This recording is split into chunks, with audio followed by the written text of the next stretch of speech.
ఈరోజు ఒక గొప్ప వ్యక్తిని, మంచి మనసున్న మహారాజు, మంచి డైరెక్టర్, అందరి హృదయాల్లో నిలిచినటువంటి గురుతుల్యులు శ్రీ చిత్తజల్లు ప్రసాద్ గారిని ముందుగా ఆయనకి ఒక చిరు సత్కారం మన ప్రేక్షకుల తరపు నుంచి.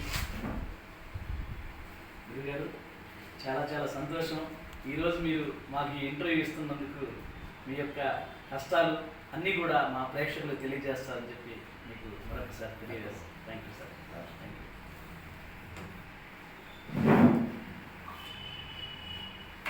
ఏమండి, ఈరోజు ఒక డైరెక్టర్స్కి అంటే ఆ రోజుల్లో ఉన్నటువంటి డైరెక్టర్లు ఈ రోజు ఉన్నటువంటి డైరెక్టర్లకి తేడా ఆయన యొక్క మనస్సు.